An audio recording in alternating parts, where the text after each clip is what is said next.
혹시 박지훈 씨 보호자 되십니까? 차가운 기계음 같은 목소리가 수화기 너머에서 흘러나왔다. 순간 세상의 모든 소음이 멎는 듯했다. 이서연은 방금 전까지 물레 위에서 춤추던 자신의 손가락을 무의식적으로 내려다보았다. 희미한 흉터가 남아있는 오른쪽 손등 위로 아직 마르지 않은 흙물이 혈흔처럼 번져 있었다. 네, 맞는데요. 무슨 일이죠? 심장이 철렁 내려앉는다는 표현은 이럴 때 쓰는 것일까? 그녀의 목소리는 자신도 모르게 가늘게 떨리고 있었다. 3년간 단 한 번도 병원으로부터 이런 전화를 받아본 적이 없었다. 여의도에 있는 성모병원 응급실이라는 말에 서연의 머릿속은 새하얗게 비어버렸다. 그녀는 흙 묻은 손을 씻을 겨를도 없이 앞치마를 벗어던지고 작업실을 뛰쳐나왔다. 서울 인사동의 고즈넉한 골목길, 그녀의 작은 도예 공방, 연요란 야호의 문에 달린 풍경이 다급한 움직임에 흔들리며 맑은 소리를 냈지만 그 소리는 서연의 귀에 닿지 않았다.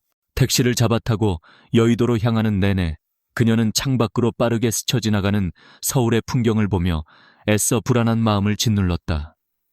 출근길에 가벼운 접촉사고라도 난 걸까? 아니면 과로로 쓰러지기라도 한 걸까? 금융권의 치열한 경쟁 속에서 살아남기 위해 늘 자신을 채찍질하던 그의 얼굴이 떠올랐다. 괜찮을 거야. 별일 아닐 거야. 서연은 마른 입술을 잘근거리며 되뇌었다. 그녀의 손에 들린 휴대폰 액정에는 내 사랑 지훈 씨라는 이름이 떠 있었다. 통화 버튼을 몇 번이나 눌렀지만 돌아오는 것은 신호음뿐이었다. 답답함에 가슴이 꽉 막혀왔다. 3년이라는 시간 동안 두 사람은 서로의 일상에 깊숙이 스며들어 있었다. 아침에 눈을 뜨면 가장 먼저 메시지를 보내고 잠들기 전에는 꼭 목소리를 들어야만 안심이 되는 사이. 그는 그녀의 세상 그 자체였다. 병원은 소독약 냄새와 사람들의 분주한 발걸음으로 가득했다. 응급실 안내 데스크에 다급하게 그의 이름을 말하자 간호사는 무심한 표정으로 입원실 병동과 호수를 알려주었다.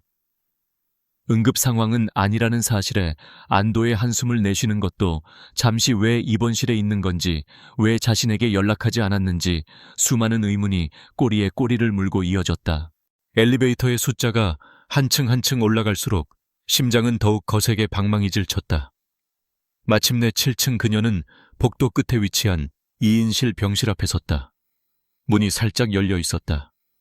안으로 들어서려던 서연은 문틈으로 새어나오는 광경에 그 자리에 얼어붙고 말았다. 박지훈. 그녀의 연인이 3년간 사랑했던 그 남자가 침대 옆 의자에 앉아 있었다. 그는 다치지 않았다. 너무나 멀쩡한 모습이었다. 그의 손에는 과도가 들려 있었고 그는 아주 익숙하고 다정한 손놀림으로 사과를 깎고 있었다.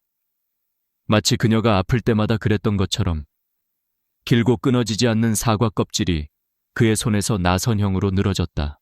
하지만 그 사과를 받을 사람은 이서연이 아니었다. 침대에 누워있는 사람은 가녀린 인상의 젊은 여자였다. 하얀 환자복 아래로 부드럽게 솟아오른 배의 윤곽이 선명했다. 임신한 여자였다. 여자는 지훈을 바라보며 맑게 웃고 있었다. 그 미소는 너무나 자연스러워서 마치 오랜 시간 동안 그 자리에 있었던 것처럼 보였다. 서연은 숨 쉬는 법을 잊어버렸다. 머릿속에서 무언가 툭 하고 끊어지는 소리가 났다. 지훈이 깎은 사과 한 조각을 여자의 입에 넣어주려는 순간 서연은 자기도 모르게 문을 밀고 들어섰다. 지금 뭐 하는 거야? 삐걱이는 문소리와 함께 들려온 서연의 목소리에 두 사람의 시선이 동시에 그녀에게로 향했다. 지훈의 얼굴이 하얗게 질려갔다. 그의 손에 들려있던 과도와 사과 조각이 힘없이 바닥으로 떨어졌다. 땡그랑하고 금속이 바닥에 부딪히는 소리가 병실의 정적을 날카롭게 갈랐다. 침대에 누워있던 여자는 놀란 토끼 같은 눈으로 서연을 바라보다가 본능적으로 자신의 배를 감싸 안았다. 최유라, 지훈의 첫사랑. 몇 달 전 미국에서 돌아왔다고 들었던 바로 그 여자였다. 서연아, 네가 여긴 어떻게? 지훈이 당황한 목소리로 자리에서 일어섰다. 그의 눈빛은 심하게 흔들리고 있었다. 서연은 그를 지나쳐 침대에 누워있는 유라를, 그리고 그녀의 배를 빤히 응시했다. 머리가 어지러웠다. 모든 퍼즐 조각이 한순간에 제자리를 찾아가는 끔찍한 기분이었다. 최근 들어 잦아졌던 야근, 갑작스러운 출장, 그리고 받지 않던 전화들. 나가서 얘기해.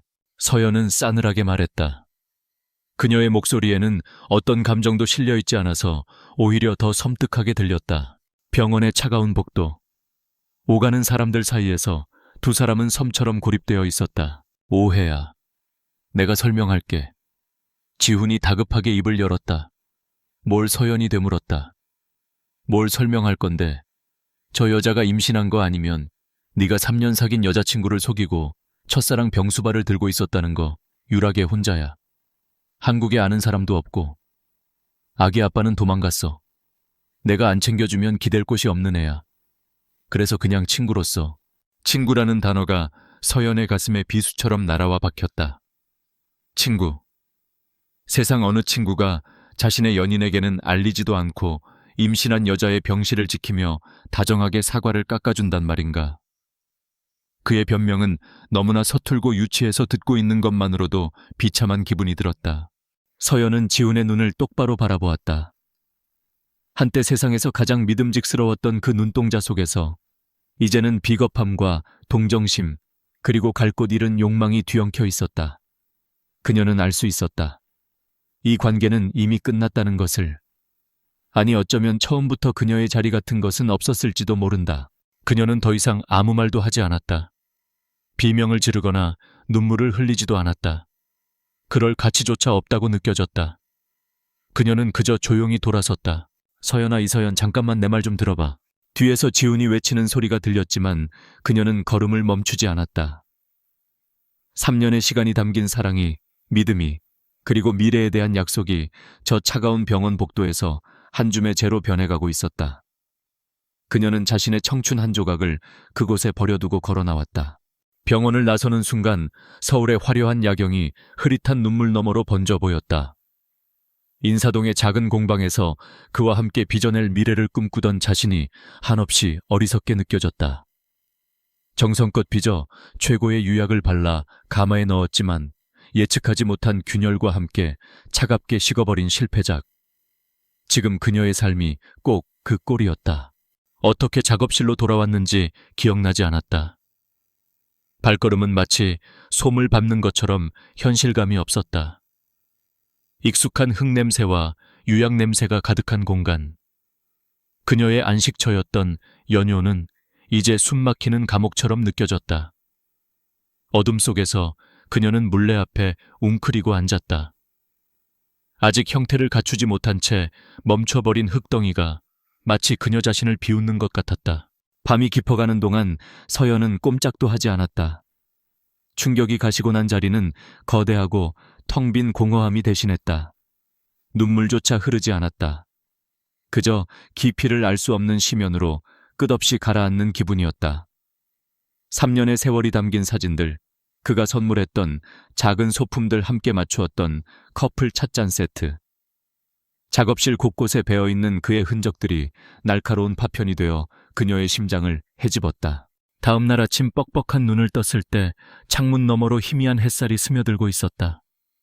밤새 굳어버린 몸을 일으키려는데 작업실 문에 달린 풍경이 맑은 소리를 내며 울렸다. 할아버지였다. 대한민국 도예 명장 이동진. 흙을 만지는 사람 특유의 투박하지만 따뜻한 손을 가진 서연에게는 세상의 유일한 버팀목인 분이었다.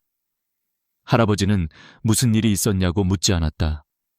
그저 손녀의 핏기 없는 얼굴과 생기 잃은 눈동자, 그리고 밤새 주인을 잃고 차갑게 식어버린 작업실의 공기만으로도 모든 것을 짐작한 듯했다. 차 한잔하자. 할아버지는 말없이 찬물을 끓였다. 찻잔이 부딪히는 소리, 찬물이 따라지는 소리만이 두 사람 사이에 무거운 침묵을 채웠다. 할아버지가 직접 만든 소박하지만 깊이가 느껴지는 다완에 따뜻한 녹차가 담겼다. 서연은 말없이 찻잔을 두 손으로 감쌌다. 찻잔에서 전해져 오는 온기가 얼어붙었던 그녀의 몸과 마음을 아주 조금 아주 느리게 녹여주는 것 같았다. 한참의 시간이 흐른 후 할아버지는 품속에서 작은 오동나무 상자를 꺼냈다. 세월의 흔적이 고스란히 묻어나는 상자였다. 할아버지가 조심스럽게 상자를 열자 그 안에서 고운 비단 위에 고이 놓인 비취 놀이개 하나가 모습을 드러냈다. 맑고 깊은 초록빛을 띤 나비 모양의 정교한 세공이 돋보이는 아름다운 놀이개였다. 16년 전 일이다. 할아버지의 낮은 목소리가 조용히 울려 퍼졌다. 네가 9살 되던 해였지. 네 부모가 크게 다투고 너는 그 길로 집을 뛰쳐나왔다. 온 동네를 헤매다 길을 잃고 울고 있었지. 서연은 기억을 더듬었다. 어렴풋이 떠오르는 장면이 있었다. 부모님의 고성에 겁을 먹고 무작정 집 밖으로 뛰쳐나왔던 날. 낯선 골목에서 해가 저물도록 혼자 훌쩍이던 어린 자신. 그때 웬 소년 하나가 내게 다가와 손을 내밀었다. 그리고 널 집까지 바래다 주었지. 그 아이가 서울의 김진우 회장 손자 김민준이었다. 김진우 회장. 서연도 익히 들어본 이름이었다. 대한민국 재계를 움직이는 손꼽히는 거물이자 고미술품에 대한 조예가 깊어 할아버지와도 오랜 인연을 이어오고 있는 분이었다. 그날 이후 김 회장과 나는 약조를 하나 했다. 할아버지는 놀이개를 조심스럽게 꺼내 서연의 손에 쥐어주었다. 차갑고 매끄러운 옥의 감촉이 손바닥에 선명하게 느껴졌다. 널 그 아이의 짝으로 점지해주기로 말이다. 서연은 숨을 멈췄다. 약혼. 21세기 대한민국 서울 한복판에서 벌어지기에는 너무나 시대착오적인 단어였다. 마치 흑백 영화 속의 한 장면처럼 비현실적으로 들렸다. 할아버지 지금 농담하시는 거죠? 농담이 아니다. 이건 너를 지켜주기 위한 약조였다. 할아버지의 눈빛은 그 어느 때보다 진지했다. 내 부모는 널 제대로 품어주지 못했다. 나는 네가 더 이상 상처받지 않고 든든한 울타리 안에서 너의 재능을 마음껏 펼치며 살아가길 바랐다. 할아버지의 사랑과 걱정이 담긴 말이었지만 서연은 혼란스러웠다. 한 남자의 배신으로 세상이 무너져 내렸는데 이제는 얼굴도 기억나지 않는 남자와 16년 된 약혼 관계라니. 이건 슬픔을 넘어선 부조리극이었다. 바로 그때였다. 고요한 인사동 골목길로 길의 분위기와는 전혀 어울리지 않는 검은색 세단 한 대가 소리 없이 미끄러져 들어왔다. 차에서 내린 사람들은 한치의 흐트러짐도 없는 정장을 차려입은 중년의 여성과 젊은 비서였다. 그들은 망설임 없이 연요의 문을 열고 들어섰다. 오랜만입니다, 이 명장님. 중년 여성은 할아버지를 향해 정중하게 고개를 숙였다. 그녀의 목소리와 태도에는 기품과 함께 사람을 압도하는 위엄이 서려 있었다. 그녀는 할아버지와 짧은 안부를 나눈 뒤 굳어있는 서연에게로 시선을 돌렸다. 이서연 양 되시죠? 처음 뵙겠습니다. 김씨 가문의 집안일을 맡고 있는 김민정입니다. 그녀는 자신을 소개하며 명함을 건넸다. 명함에는 가헌지하쉔 재단 이사장이라는 직함이 찍혀 있었다. 김씨 일가의 자산과 사회활동을 총괄하는 핵심 인물이었다. 16년 전 어르신들께서 하신 약조를 이행하기 위해 찾아뵈었습니다. 김민정 이사장의 말은 한치의 감정도 씻지 않은 채 사실을 통보하는 것처럼 들렸다. 그녀는 서연의 손에 들린 비취 놀이개를 잠시 바라보더니 말을 이었다. 저희 도련님께서, 김민준 대표께서 서연 양을 아내로 맞이할 준비를 모두 마치셨습니다. 서연의 세상이 다시 한번 요동쳤다. 그녀는 자신의 귀를 의심했다. 개인적인 비극이 이제는 감당할 수 없는 거대한 운명의 수레바퀴와 맞물려 돌아가기 시작했다. 손안에 든 비취 놀이개가 갑자기 청은망은처럼 무겁게 느껴졌다. 이것은 축복의 약속인가 아니면 아름답게 세공된 또 다른 족쇄인가. 혼란스러운 마음속에서 서연은 아무런 대답도 할 수 없었다. 김민정 이사장이 돌아간 후 작업실에는 다시 무거운 침묵이 흘렀다. 서연은 여전히 손에 비취 놀이개를 쥔 채 멍하니 서 있었다. 현실감이 느껴지지 않았다. 마치 잘 짜인 연극 무대에 갑자기 던져진 배우가 된 기분이었다. 일단 만나나 보거라. 할아버지는 손녀의 어깨를 가볍게 두드리며 말했다. 그의 목소리에는 강요가 아닌 부드러운 권유가 담겨 있었다. 인연이라는 것은 사람이 정하는 것 같아도 결국 하늘이 맺어주는 법이다. 마음에 들지 않으면 그때 가서 거절해도 늦지 않다. 그날 저녁 약속 장소로 향하는 서연의 발걸음은 청은망은처럼 무거웠다. 약속 장소는 청담동에 위치한 최고급 한정식 레스토랑의 별실이었다. 고요하고 품격 있는 공간은 그녀가 속한 세상과는 완전히 다른 차원의 것처럼 느껴졌다. 문을 열고 들어서는 순간 창가에 앉아있던 한 남자와 눈이 마주쳤다. 김민준. 그는 이미 자리에 앉아 그녀를 기다리고 있었다. 명성과 소문 그대로였다. 큰 키에 딱 떨어지는 맞춤 정장, 그리고 차갑고 지적인 분위기를 풍기는 단정한 얼굴.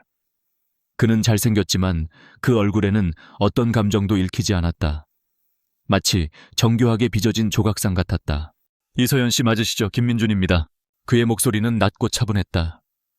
그는 자리에서 일어나 정중하게 인사를 건넸지만 그 태도는 비즈니스 미팅에서 파트너를 대하는 것처럼 하무적이었다. 따뜻한 미소나 익숙한 척하는 가벼움은 찾아볼 수 없었다. 어색한 침묵 속에서 식사가 시작되었다. 최고급 코스 요리가 차례로 나왔지만 서연은 음식의 맛을 거의 느끼지 못했다. 그녀는 그저 눈앞의 남자를 가만히 관찰했다. 그는 무슨 생각을 하고 있을까? 이 말도 안 되는 상황을 어떻게 받아들이고 있을까? 먼저 침묵을 깬 것은 민준이었다. 황당한 상황이라는 것 잘 알고 있습니다. 그는 냅킨으로 입가를 닦으며 담담하게 말했다. 어르신들의 약속은 존중해야 하지만 이서연 씨의 의사를 무시할 생각은 없습니다. 그의 말에 서연은 오히려 허를 찔린 기분이었다. 강압적일 것이라는 예상과는 달리 그는 놀라울 정도로 이성적이고 논리적이었다. 박지훈 씨와의 일은 들었습니다. 그 한마디에 서연의 심장이 쿵 하고 내려앉았다. 그가 어떻게... 그의 정보망이 얼마나 대단한 것인지 짐작조차 할 수 없었다. 그녀의 흔들리는 눈빛을 읽었는지 민주는 말을 이었다. 이 결혼은 이서연 씨에게 하나의 탈출구가 될 수 있습니다. 그것은 낭만적인 청혼이 아니었다. 철저하게 계산된 사업 제안에 가까웠다. 저와 결혼하십시오. 그는 서연의 눈을 똑바로 응시하며 말했다. 그러면 박지훈 씨는 두 번 다시 이서연 씨 앞에 나타나지 못할 겁니다. 가족들도 더 이상 압박하지 못할 테고요. 그리고 당신의 예술 활동에 필요한 모든 지원을 아끼지 않겠습니다. 어떤 간섭도 없이 오롯이 당신의 작품 활동에만 집중할 수 있도록 해드리겠습니다. 그의 제안에는 사랑이나 애정 같은 단어는 단 한 음절도 포함되어 있지 않았다. 그는 그녀의 상처와 공영을 정확히 꿰뚫어보고 가장 현실적이고 효과적인 해결책을 제시하고 있었다. 서연은 혼란스러웠다. 한쪽에서는 이 사랑 없는 계약 결혼에 대한 거부감이 거세게 일었다. 하나의 세장에서 벗어나기 위해 더 크고 화려한 세장으로 들어가는 것과 무엇이 다른가? 하지만 다른 한쪽에서는 지독한 피로감이 몰려왔다. 배신감에 아파하고 가족들의 몰이해에 상처받는 이 모든 상황이 끔찍하게 지겨웠다. 그 순간에도 그녀의 휴대폰은 끈질기게 진동하고 있었다. 액정에는 박지훈이라는 이름이 떠 있었다. 용서해달라는 한 번만 더 기회를 달라는 애원의 메시지가 쉴 새 없이 날아오고 있었다. 이 지긋지긋한 고리를 끊어내고 싶었다. 그녀는 다시 민준을 바라보았다. 그의 눈에는 동정이나 연민이 아닌 그저 고요하고 단단한 시선만이 담겨 있었다. 이상하게도 그 무심한 시선이 오히려 안전하게 느껴졌다. 절박함 속에서 서연은 마침내 결정을 내렸다. 좋아요. 그녀의 입에서 나온 한마디에 길고 길었던 식사의 끝이 보였다. 그 후에 며칠은 마치 꿈처럼 흘러갔다. 민준의 팀은 무서울 정도로 효율적이었다. 거창한 결혼식이나 화려한 예물 교환은 없었다. 며칠 뒤 두 사람은 단 2명의 증인과 함께 강남구청으로 향했다. 조용하고 딱딱한 분위기의 사무실에서 그들은 혼인신고서에 나란히 서명했다. 서연은 자신의 이름 옆에 김민준이라는 이름이 적히는 것을 멍하니 바라보았다. 펜 끝에서 잉크가 종이에 스며드는 짧은 순간 그녀의 인생이 송두리째 바뀌고 있었다. 이제 법적으로 두 사람은 부부가 되었다. 구청을 나서자 눈부신 햇살이 쏟아졌다. 모든 것이 너무나 비현실적이어서 어지러울 지경이었다. 그때 옆에서 걷던 민준이 그녀를 향해 돌아섰다. 그의 목소리는 여전히 차분했지만 이전과는 미묘하게 다른 무언가가 실려 있었다. 이제부터 당신은 나의 보호 아래 있습니다. 그 선언과 함께 두 사람의 기묘한 결혼 생활이 시작되었다. 서연은 자신이 과연 어떤 삶에 발을 들여놓은 것인지, 앞으로 어떤 운명이 기다리고 있을지 가늠조차 할 수 없었다. 김민준의 집은 강남의 가장 높은 주상복합 건물 꼭대기층에 위치한 펜트하우스였다. 이서연이 처음 그곳에 발을 들였을 때 그녀는 마치 잘 꾸며진 거대한 유리 상자 안에 들어온 것 같은 기분을 느꼈다. 사방의 벽은 통유리로 되어 있어 서울의 정형이 파노라마처럼 펼쳐졌고, 내부는 그의 성격을 반영하듯 군더더기 없는 미니멀리즘의 정수를 보여주었다. 비싸고 좋은 것들로 채워져 있었지만 사람의 온기는 느껴지지 않았다. 잘 만든 쇼룸이나 최고급 호텔, 스위트룸 같았다. 가정부가 그녀를 집 안으로 안내했다. 중년의 여성은 무표정한 얼굴로 집안의 구조와 몇 가지 규칙에 대해 설명했다. 그리고 그녀를 안내한 곳은 민준의 침실과 복도 반대편 끝에 위치한 게스트 스위트룸이었다.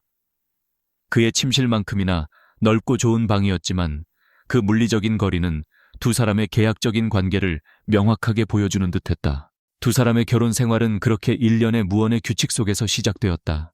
그들은 한 집에 살았지만 거의 마주치지 않았다. 그는 그녀가 일어나기 전에 출근했고, 그녀가 이미 잠자리에 들 준비를 하는 늦은 밤에야 돌아왔다. 소통은 대부분 가정부를 통하거나 식탁 위에 놓인 간결한 메모로 이루어졌다. 오늘 저녁 약속 있습니다. 주말 출장. 과 같은 단편적인 정보들이 전부였다. 고요하고 외로운 일상이었지만 서연은 오히려 그 편이 낫다고 생각했다. 지독한 배신과 감정 소모로 너덜너덜해진 그녀에게 그 누구의 간섭도 없는 고독은 절실한 휴식이었다. 그녀는 다시 자신의 세계 도예에 몰두했다. 흙을 만지고 물레를 돌리고 불의 온도를 조절하는 행위는 흩어진 그녀의 마음을 다잡는 유일한 명상이었다. 그러던 어느 날 저녁이었다. 서연은 새로운 작품을 위해 흙반죽을 하느라 시간 가는 줄 몰랐다. 고질병인 오른쪽 손목의 통증이 스멀스멀 올라왔다. 과거의 사고로 남은 흉터 주변의 신경이 욱신거리기 시작했다. 그녀는 잠시 손을 멈추고 인상을 찌푸렸다. 그 순간 다음 날 아침 그녀의 작업실로 작은 소포 하나가 배달되었다. 발신인 불명의 소포였다. 안에는 신경통과 관절염증에 특효라는 최고급 수입 연고와 손목을 단단히 고정해주는 의료용 보호대가 들어있었다. 흔한 메모지 한 장 없었다. 서연은 잠시 어리둥절했지만 이내 그것을 보낸 사람이 누구인지 짐작할 수 있었다. 김민준. 하지만 어떻게 알았을까? 그녀는 자신의 통증에 대해 그 누구에게도 말한 적이 없었다. 그의 조용한 관심은 그 후로도 계속되었다. 며칠 뒤 저녁 식사를 준비하던 가정부가 무심하게 말했다. 회장님께서 앞으로 모든 음식에 잣을 사용하지 말라고 지시하셨습니다. 서연은 숟가락을 떨어뜨릴 뻔했다. 그녀는 잣에 가벼운 알레르기가 있었다. 할아버지와 박지훈을 제외하고는 아무도 모르는 사실이었다. 어떻게 그는 알고 있는 걸까? 그리고 일주일 뒤 그녀의 작업실에 기술자 몇 명이 찾아왔다. 그들은 독일에서 막 도착했다는 최신형 전기가마를 설치하기 시작했다. 그녀가 쓰던 낡은 가스가마는 온도 조절이 까다로워 늘 애를 먹던 참이었다. 어리둥절한 그녀에게 기술자는 말했다. 어반소울 대표님께서 직접 주문하신 겁니다. 서연은 점점 더 불안해졌다. 그의 소리 없는 배려는 고마웠지만 동시에 섬뜩했다.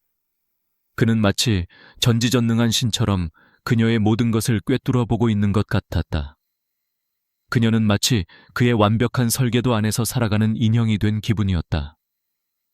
그녀가 미처 인지하지도 못한 필요들이 말을 꺼내기도 전에 미리 채워지고 있었다. 그날 밤 서연은 잠을 이룰 수 없었다. 갈증을 느껴 물을 마시기 위해 조용히 방을 나섰다. 거실을 지나치는데 서재의 문이 살짝 열려 있는 것이 보였다. 희미한 불빛이 새어나오고 있었다. 혹시 그가 돌아온 걸까? 그녀는 자기도 모르게 문틈으로 안을 들여다보았다. 김민준이 서재에 앉아 있었다. 하지만 그는 건축 설계 도면을 보고 있지 않았다. 그의 거대한 모니터 화면에 떠 있는 것은 그녀의 인사동 작업실 외부를 비추는 CCTV 실시간 영상이었다. 그는 그녀를 감시하는 것이 아니었다. 그녀의 공간을 지켜보고 있었다. 혹시 모를 위험으로부터. 그 순간 서재의 유리창에 비친 자신의 모습을 그가 본 것 같았다. 민주는 천천히 고개를 돌렸다. 어둠 속에서 두 사람의 시선이 마주쳤다. 그는 놀라지 않았다. 마치 그녀가 그곳에 서 있을 것을 알고 있었다는 듯 그저 고요한 눈으로 그녀를 바라볼 뿐이었다. 어떤 변명도 설명도 없었다. 그저 조용한 시선만이 오갔다. 서연은 그 순간 깨달았다. 그가 말한 보호라는 것이 그녀가 상상했던 것보다 훨씬 더 깊고 치밀하며 어쩌면 무서운 것일지도 모른다는 사실을. 그는 그녀의 삶 전체를 자신의 설계도 위에 올려놓고 가장 안전하고 완벽한 구조로 재구성하고 있었다. 김민준과의 결혼은 박지훈에게 뒤늦은 후회와 쓰디 쓴 상실감을 안겨주었다. 그가 보낸 수십 통의 문자 메시지와 부재중 전화는 서연의 차가운 무시 속에 공허한 메아리가 되었다. 상처 입은 자존심과 뒤늦게 깨달은 진심이 뒤엉켜 그는 결국 이성을 잃고 말았다. 어느 늦은 오후 지훈은 인사동에 있는 서연의 작업실로 불쑥 찾아왔다. 며칠 밤을 샌 듯 헬쑥한 얼굴과 구겨진 셔츠는 그가 얼마나 망가져가고 있는지를 여실히 보여주었다. 서연아, 제발 얘기 좀 해. 그는 작업실 문을 가로막고 애원했다. 그의 목소리는 절박했다. 내가 다 잘못했어. 유라는 그냥 내 오랜 책임감이었어. 사랑은 너였어, 알아. 우리 3년의 시간이 있잖아. 이렇게 끝낼 수는 없어. 서연은 차가운 눈으로 그를 바라보았다. 그의 입에서 흘러나오는 사랑이라는 단어가 역겹게 느껴졌다. 3년의 시간. 그 시간 동안 그는 저런 얼굴로 자신을 속여왔던 것이다. 끝났어, 박지훈 씨. 그녀의 목소리는 얼음장처럼 차가웠다. 여긴 내 일터야. 더 이상 찾아오지 마. 그녀가 그를 지나쳐 가려 하자 지훈은 다급하게 그녀의 팔을 붙잡았다. 그 순간이었다. 골목길 어기로 소리 없이 검은색 세단 한 대가 미끄러져 들어왔다. 차에서 내린 사람은 김민준의 수행비서였다. 그는 굳은 표정으로 다가와 지훈의 손을 정중하지만 단호하게 떼어내며 서연에게 고개를 숙였다. 사모님, 퇴근 시간이십니다. 사모님이라는 낯선 호칭. 수행비서는 지훈을 마치 길가의 돌멩이처럼 완벽하게 무시한 채 서연을 위해 뒷좌석 문을 열었다. 그 모든 과정은 폭력적이지 않았지만 그 어떤 위협보다 더 강력한 힘을 담고 있었다. 지훈은 모욕감에 얼굴이 붉게 달아오른 채 망연자실하게 서서 그녀가 탄 차가 골목길을 빠져나가는 것을 지켜볼 수밖에 없었다. 지훈이 물러나자 이번에는 최유라가 움직이기 시작했다. 그녀는 예술가들이 자주 찾는 삼청동의 한 카페에서 서연과 우연히 마주쳤다. 제법 불러온 배를 한 손으로 감싼 채 그녀는 금방이라도 눈물을 쏟을 것 같은 얼굴로 서연의 테이블로 다가왔다. 서연 씨, 정말 미안해요. 그녀는 주변 사람들이 들을 수 있을 만큼의 목소리로 속삭였다. 저 때문에 두 분 사이가 이렇게 된 거 저도 원치 않았어요. 지훈 씨 마음 아직 서연 씨에게 있는 거 알아요. 저는 그저 아이 때문에 잠시 기댈 곳이 필요했을 뿐인데 정말 죄송해요. 그것은 완벽하게 계산된 연기였다. 자신을 연약한 피해자로 서연을 임신한 여자의 유일한 버팀목마저 빼앗아간 냉정한 여자로 만드는 치밀한 각본이었다. 카페 안에 몇몇 사람들이 수군거리며 그들을 쳐다보기 시작했다. 서연이 차갑게 입을 열려던 순간 그녀의 휴대폰이 짧게 진동했다. 발신자 표시 없는 번호로 온 문자 메시지였다. 첨부된 파일은 하나, 그녀가 파일을 열자 고음질의 녹음 파일이 나타났다. 서연은 이어폰을 끼고 파일을 재생했다. 그 안에서는 유라의 목소리가 흘러나왔다. 친구와 통화하는 내용이었다. 박지훈, 아직도 나 못 잊잖아. 이 아기만 있으면 평생 내 발목에 묶여 살게 될 거야. 이서연인지 뭔지 그 여자랑은 곧 끝날 게임이었어. 바보같이. 서연은 이어폰을 빼고 고개를 들었다. 그녀는 사람들 앞에서 유라의 실체를 폭로하지 않았다. 대신 모든 것을 알고 있다는 듯한 연민이 섞인 옅은 미소를 지으며 그녀를 바라보았다. 연기는 훌륭한데 대본이 엉성하네요, 최유라 씨. 그녀는 조용히 하지만 유라의 귀에 똑똑히 들리도록 말했다. 그리고는 아무 일도 없었다는 듯 자리에서 일어나 카페를 나섰다. 등 뒤로 느껴지는 유라의 경악과 공포에 질린 시선이 통쾌했다. 그녀는 알고 있었다. 이 녹음 파일을 보낸 사람은 김민준이라는 것을. 그날 밤 민준은 평소보다 이른 시간에 귀가했다. 그는 거실 통유리 앞에 서서 서울의 야경을 내려다보고 있는 서연을 발견했다. 두 사람 사이에는 어색한 침묵이 흘렀다. 처음으로 집안일이 아닌 다른 주제로 대화가 시작되었다. 오늘 고마웠어요. 서연이 먼저 입을 열었다. 보호하겠다고 약속했으니까. 민주는 여전히 창밖을 보며 대답했다. 어떻게? 모든 걸 아는 거죠. 세상에 돈으로 알아낼 수 없는 건 별로 없더군요. 그리고 나한테는 그게 좀 있고. 그의 대답은 오만하게 들리지 않았다. 그저 마땅한 사실을 말하는 것처럼 담담했다. 그의 눈빛이 유리창에 비친 그녀의 얼굴을 향했다. 더 이상 당신을 귀찮게 하는 일은 없을 겁니다. 그의 목소리에는 절대적인 확신이 담겨 있었다. 그날 밤 서연은 처음으로 깨달았다. 김민준의 보호라는 것은 단순히 물질적인 지원이나 방패막이가 아니었다. 그것은 때로 무자비할 정도로 강력하고 모든 것을 꿰뚫어보는 치밀한 전략이었다. 그는 그녀의 삶에 침범한 모든 그림자들을 보이지 않는 손으로 조용히 그리고 완벽하게 지워내고 있었다. 며칠 뒤 서연은 아버지로부터 전화를 받았다. 다정한 안부 인사가 아니었다. 일방적인 통보에 가까웠다.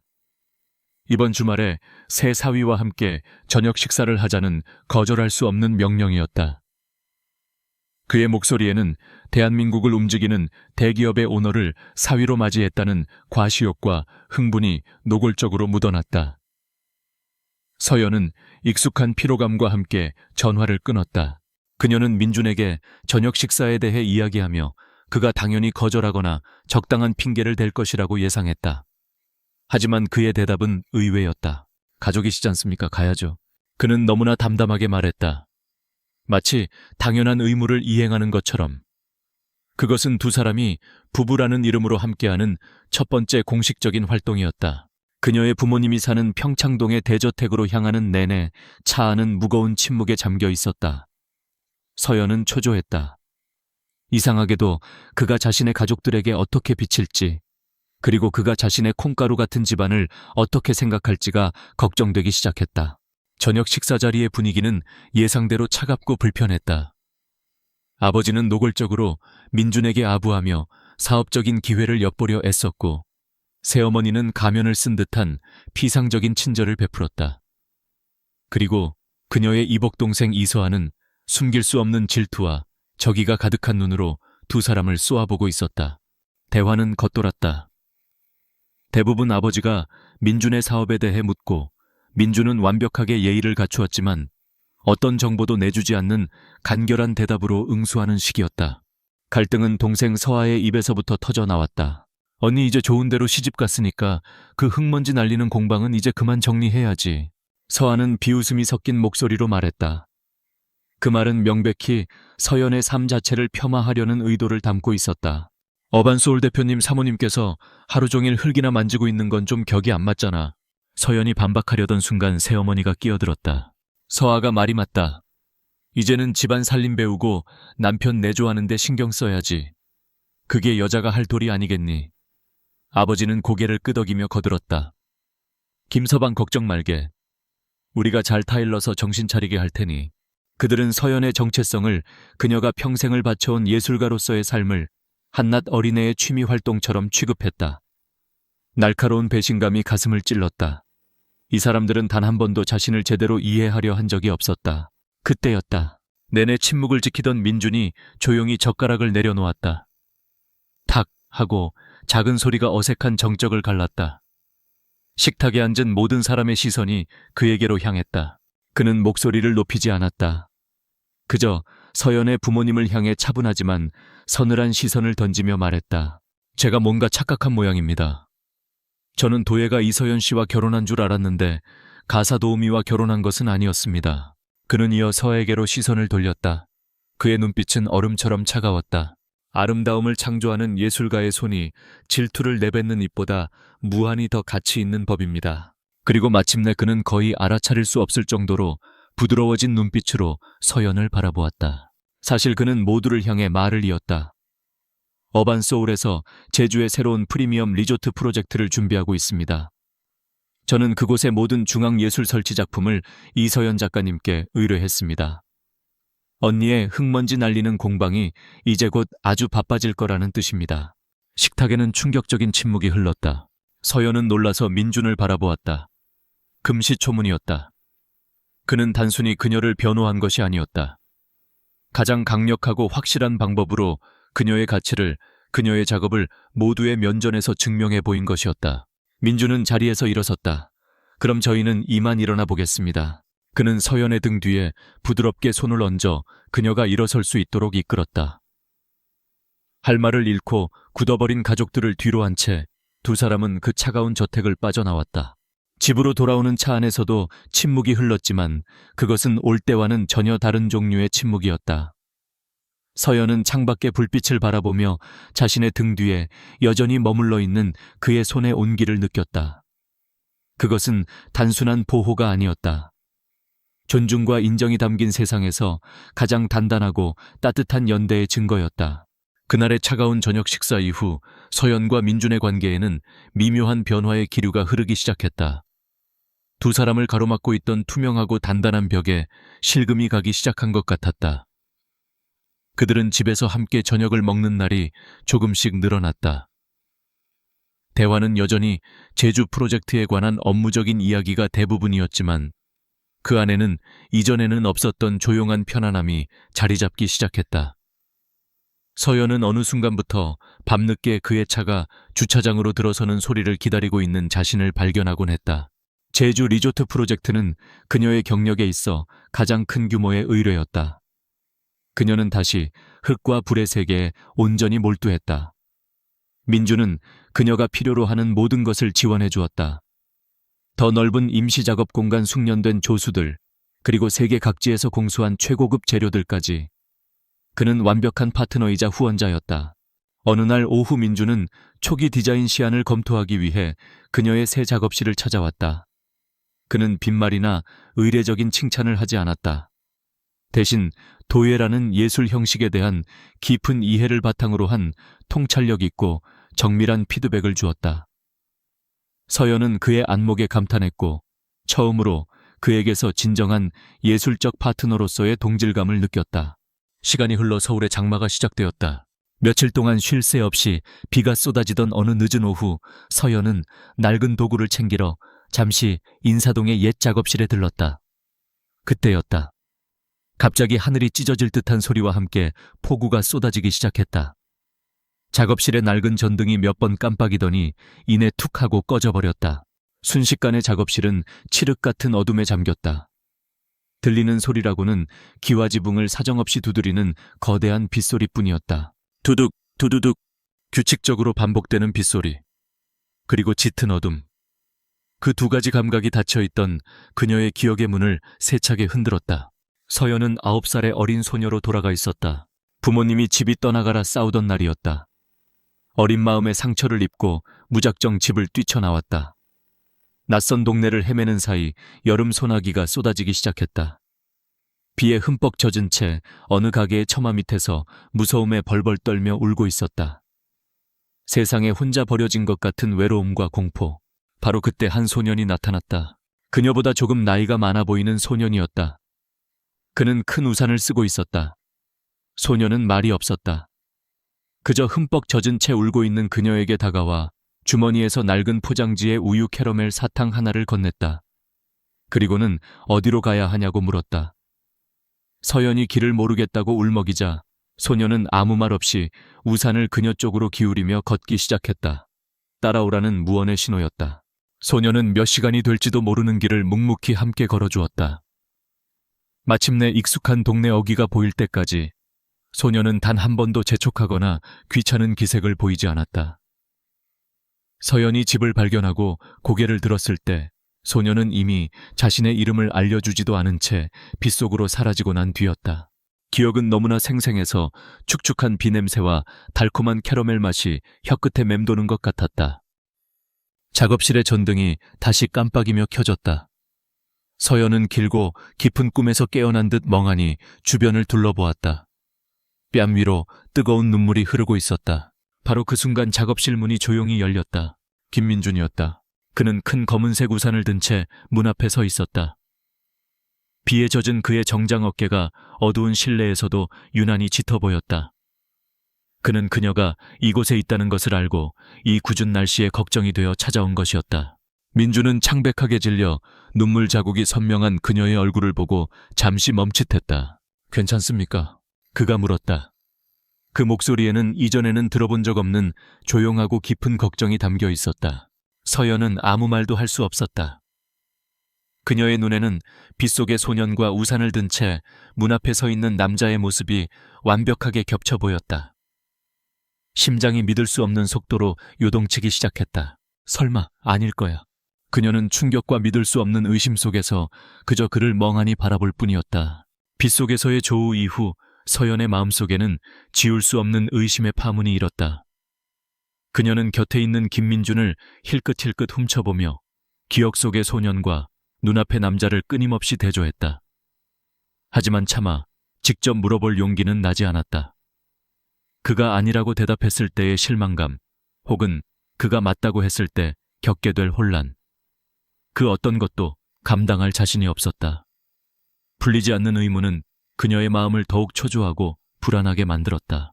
며칠 뒤 그녀는 새로운 영감을 얻기 위해 한 갤러리를 찾았다가 우연히 박지훈과 함께 알던 옛 친구와 마주쳤다. 친구는 두 사람이 헤어진 전후 사정을 제대로 알지 못한 채 안타까운 표정으로 지훈의 근황을 전했다. 지훈이 요즘 거의 폐인처럼 지내. 너한테 정말 미안해 하더라. 서연은 씁쓸하게 웃으며 대꾸하지 않았다. 친구는 그런 그녀가 안쓰러웠는지 위로랍시고 한마디를 덧붙였다. 사실 지훈이가 옛날부터 첫사랑인 유라한테 좀 유별나긴 했어. 솔직히 처음에 너랑 사귄다고 했을 때 우리 다들 놀랐다니까. 나중에 술김에 그러더라. 내 이름 서연 이 유라 어릴 때 별명인 세연 SE연이랑 비슷해서 처음부터 운명처럼 끌렸다고. 순간 서연은 머리를 한 대 세게 얻어맞은 듯한 충격을 받았다. 심장이 바닥으로 곤두박질 쳤다. 친구의 다음 말은 더 이상 들리지 않았다. 바람 피운 사실을 처음 알았을 때보다 더 큰 고통이 그녀를 덮쳤다. 육체적인 배신은 현재의 관계를 무너뜨렸지만 이 새로운 진실은 그녀의 과거 전체를 부정하고 도구로 물들였다. 그녀는 그저 바람 맞은 여자가 아니었다. 그녀의 존재 자체가 거짓이었다. 그녀는 다른 여자의 그림자, 대용품 유령에 불과했다. 지난 3년의 시간 동안 박지훈은 그녀를 통해 다른 여자를 보고 있었던 것이다. 이보다 더 굴욕적이고 비참한 진실이 또 있을까? 자신의 판단력, 그리고 3년이라는 세월 전체가 송두리째 비웃음거리가 된 기분이었다. 그날 밤 서연은 감정을 억누를 수 없었다. 민준에 대한 풀리지 않는 의심과 지훈에 대한 끔찍한 진실이 뒤섞여 그녀를 한계까지 몰아붙였다. 민준은 늦은 밤 펜트하우스 발코니에서 홀로 소주병을 기울이고 있는 그녀를 발견했다. 평소의 그녀에게서는 상상조차 할 수 없는 모습이었다. 그녀는 히스테릭하게 울부짖지 않았다. 그저 차가운 도시의 야경을 멍하니 바라보며 소리 없이 눈물만 뚝뚝 흘리고 있었다. 처음으로 그녀는 그에게 자신의 약한 모습을 먼저 드러냈다. 술기운과 상처로 얼룩진 목소리였다. 나는 대용품이었대요. 그녀는 죄를 씹는 듯한 목소리로 속삭였다. 3년 동안 그냥 다른 사람의 그림자였던 거예요. 그녀는 동정을 구하지 않았다. 그저 아픈 사실을 뱉어낼 뿐이었다. 민주는 말없이 그녀의 이야기를 들었다. 그는 그렇지 않아라거나 네가 더 나은 사람이야 같은 값싼 위로의 말을 건네지 않았다. 대신 그는 조용하고 깊은 행동으로 그녀를 위로했다. 그는 그녀의 손에서 소주병을 가져가 옆에 내려놓고 거실에 있던 따뜻한 담요를 가져와 그녀의 어깨에 둘러주었다. 그림자는 무언가를 창조할 수 없습니다. 그가 낮은 목소리로 말했다. 당신이 손으로 빚어내는 것들은 진짜입니다. 당신이라는 사람도 진짜고. 그는 발코니에 함께 머물렀다. 더 이상 말을 건네지 않았다. 그저 그녀가 눈물을 다 쏟아낼 때까지 조용하고 단단한 존재감으로 곁을 지켜주었다. 한참을 울던 서연은 그의 어깨에 기댄 채 지쳐 잠이 들었다. 그는 조심스럽게 그녀를 안아들어 그녀의 방 침대에 눕혔다. 그리고 조용히 방을 나서려던 순간 잠결에 그녀가 작게 잠꼬대를 했다. 사탕, 삐. 그 자리에 얼어붙은 민준의 얼굴에 읽을 수 없는 깊고 복잡한 감정이 스쳐 지나갔다. 그는 잠든 그녀의 얼굴을 한참 동안 내려다보았다. 그녀의 과거와 얽힌 그의 비밀은 더욱 깊어졌지만 그녀의 현재를 지키고 치유하는 그의 역할은 그 무엇보다 선명해지고 있었다. 어깨에 기대어 잠들었던 그 밤 이후 서연은 새로운 결심과 함께 아침을 맞이했다. 과거의 상처는 여전히 희미한 통증으로 남아 있었지만 더 이상 그녀를 마비시키지는 못했다. 김민준의 조용한 위로는 그녀의 위태로운 세상에 단단한 발판이 되어 주었다. 그녀는 깨달았다. 자신의 과거와 그와의 연결고리, 그 모든 진실을 알기 전까지는 한 발짝도 앞으로 나아갈 수 없다는 것을. 그녀는 하루 휴가를 내고 할아버지가 계신 이천의 도예촌으로 향했다. 복잡한 서울을 벗어나 차분하고 고즈넉한 풍경 속으로 들어서는 여정은 혼란스러운 현재에서 과거의 뿌리로 거슬러 올라가는 그녀의 내면의 여정과도 같았다. 할아버지의 고택흙과 나무의 냄새가 편안하게 배어있는 그곳에서 그녀는 더 이상 망설이지 않았다. 그녀는 두 사람 사이의 찻상 위에 비취 놀이개를 조심스럽게 내려놓았다. 빗속의 그 아이 그녀는 할아버지의 눈을 똑바로 보며 물었다. 김민준 씨 맞죠? 할아버지는 손녀의 단단한 눈빛 속에서 모든 것을 읽었다. 그는 길게 한숨을 내쉬더니 마침내 굳게 닫혀있던 기억의 상자를 열기 시작했다. 그래 맞다. 할아버지의 고백과 함께 16년 전의 그날이 생생하게 되살아났다. 그날 김진우 회장과 함께 고택을 방문했던 어린 민주는 비를 피해 처마 밑에서 울고 있던 서연을 발견했다. 그는 겁에 질린 작은 아이를 외면하지 못했다. 그저 묵묵히 곁을 지키며 집까지 데려다 주었을 뿐이었다. 그날 밤 김 회장과 나는 밤이 깊도록 술잔을 기울였다. 할아버지의 목소리는 아련한 회상에 잠겨 있었다. 나는 내 부모의 이기심 속에서 외롭게 커가는 네가 늘 가슴에 밟혔다. 김 회장은 그런 내 마음을 헤아려 주었고 제 손주 녀석의 조용한 다정함 속에서 미래를 보았다. 그래서 약조를 한 것이다. 단순한 정략이 아니었다. 소중한 내 손녀가 더 이상 외롭지 않기를 바라는 늙은이들의 간절한 약속이었지. 하지만 그것이 전부가 아니었다. 할아버지는 가장 중요한 비밀을 털어놓았다. 그 약조는 그저 우리 늙은이들만의 약속이 아니었다. 민준이 그 아이 그때부터 제 마음에 너를 담아두었던 게야. 할아버지의 말에 따르면 어린 민주는 그날 이후로 그 약속을 진지하게 받아들였다. 그는 할아버지에게 그리고 제 할아버지에게 늘 서연의 안부를 물었다. 그녀가 첫 도의 공모전에서 상을 탔을 때 그는 누구보다 기뻐했다. 그녀가 불의의 사고로 손을 다쳤을 때 그는 남몰래 독일의 최고 재활의학 전문가에게 그녀의 진료 기록을 보내 자문을 구했다. 그녀가 박지훈과 연애를 시작했을 때 그는 고통스러워했지만 그녀의 선택을 존중하며 묵묵히 기다렸다. 16년 동안 그는 보이지 않는 곳에서 그녀의 가장 충실한 수호천사였다. 서연은 압도적인 감정에 휩싸여 아무 말도 할 수 없었다. 그동안의 모든 의문이 한순간에 풀려났다. 그의 모든 신비로운 친절과 배려 그녀에 대해 모든 것을 알고 있었던 이유가 비로소 설명되었다. 그의 조용한 보호는 결혼 계약서의 조항이 아니었다. 그것은 지난 16년간 그의 삶을 관통해온 가장 중요한 원칙이었다. 이 결혼은 우연한 도피가 아니었다. 길고 외롭고 지독하게 한결같았던 한 남자의 수뇌보가 마침내 맺은 결실이었다. 그녀의 손에 들린 비취 놀이개는 더 이상 차가운 족쇄가 아니었다. 그것은 세상에서 가장 깊고 변치 않는 약속의 증표였다. 서울로 돌아오는 차 안에서 서연은 비취 놀이개를 가슴에 꼭 품었다. 차가운 옥의 감촉이 이제는 심장까지 스며드는 따뜻한 위로로 느껴졌다. 창밖으로 펼쳐지는 서울의 야경이 더 이상 차갑고 외로워 보이지 않았다. 그녀는 처음으로 진정한 의미의 집으로 돌아가고 있다는 것을 느꼈다. 그를 향해 그녀의 뺨 위로 뜨거운 눈물 한 방울이 흘러내렸다. 그것은 더 이상 고통의 눈물이 아니었다. 벅차오르는 감사함과 이제 막 피어나기 시작한 거대하고 강력한 사랑의 눈물이었다.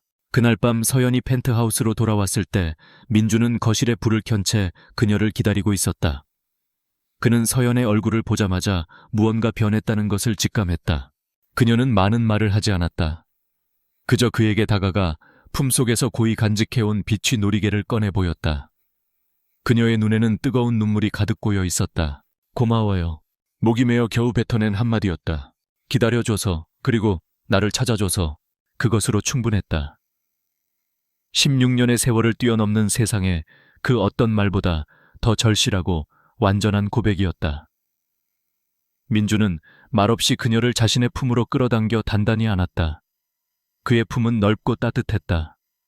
서연을 가로막고 있던 마지막 불안의 벽이 그의 심장 소리를 들으며 소리 없이 허물어져 내렸다. 그들의 진짜 삶은 그날부터 시작되었다. 분리되어 있던 두 개의 방은 하나가 되었다. 적막하던 집은 부드러운 대화 소리와 함께 식사를 준비하는 소리로 채워졌다. 그는 이전보다 이른 시간에 귀가했고 그녀는 웃는 날이 많아졌다. 두 사람은 함께 할아버지를 찾아뵈었다. 더 이상 어색한 계약 부부가 아닌 서로를 깊이 사랑하는 눈빛을 감추지 못하는 진짜 부부의 모습으로. 그것은 상처 입은 영혼들이 서로를 보듬으며 완전한 치유를 향해 나아가는 조용하고 충만한 시간들이었다. 과거의 망령들은 스스로 소멸했다. 어느 날 신문 경제면 한쪽에 실린 작은 기사가 눈에 띄었다. 박지훈이 속한 투자회사가 핵심 투자자의 갑작스러운 자금 회수로 인해 심각한 경영 위기를 겪고 있다는 내용이었다. 그리고 최유라는 지훈에게 버림받고 모든 거짓말이 드러나자 조용히 한국을 떠났다고 했다. 그들의 이야기는 이제 서연의 삶에서 희미한 각주 정도로 남게 되었다. 더 이상 중요하지 않았다. 시간이 흘러 마침내 제주 리조트의 그랜드 오픈일이 다가왔다. 그날은 서연의 첫 개인전이 열리는 날이기도 했다. 전시회는 대성공이었다. 이전의 아픔을 딛고 새로운 온기와 강인함으로 가득 채워진 그녀의 작품들은 평론가들의 극찬을 받았다. 전시회장에는 그녀의 가족들도 와 있었다. 한껏 풀이 죽은 동생 서아를 포함한 가족들은 처음으로 그녀를 진정한 존경의 눈빛으로 바라보았다. 하지만 이제 그들의 인정은 더 이상 그녀에게 예전만큼 중요하지 않았다. 수많은 인파 속에서 그녀의 시선이 찾는 사람은 단 한 명뿐이었다. 민주는 행사장 뒤편에서 조용한 자부심이 가득한 눈으로 그녀를 지켜보고 있었다. 두 사람의 눈이 마주치는 순간 세상의 모든 소음이 사라지고 오직 그와 그녀만이 남았다. 몇 주 뒤 눈부신 아침 햇살이 인사동의 작업실을 가득 채우고 있었다. 민주는 주말을 맞아 그녀를 찾아왔다. 서연은 그 어느 때보다 평온하고 행복한 미소를 짓고 있었다. 보여줄 게 있어요. 그녀는 그의 손을 잡고 막 불을 끈감아 앞으로 이끌었다. 그녀는 조심스럽게 아직 온기가 남아있는 작은 도자기 하나를 꺼내 그의 손바닥 위에 올려놓았다. 그것은 갓난아기의 발에나 맞을 법한 아주 작은 한 쌍의 신발 모양 도자기였다. 민주는 순간 숨을 멈췄다. 그는 손바닥 위에 작은 생명의 상징을 내려다보다가 천천히 고개를 들어 서연을 바라보았다. 그의 언제나 침착하던 눈동자가 경이로움과 이제껏 본 적 없는 깊은 기쁨으로 세차게 흔들리고 있었다. 이야기는 햇살 가득한 그 작업실에서 끝을 맺는다. 민주는 서연의 등 뒤에서 그녀를 부드럽게 감싸 안았다. 그의 손이 물레 위에 놓인 그녀의 손 위로 포개졌다. 두 사람의 손 아래에서 새로운 흙덩이가 천천히 생명을 얻을 준비를 하고 있었다.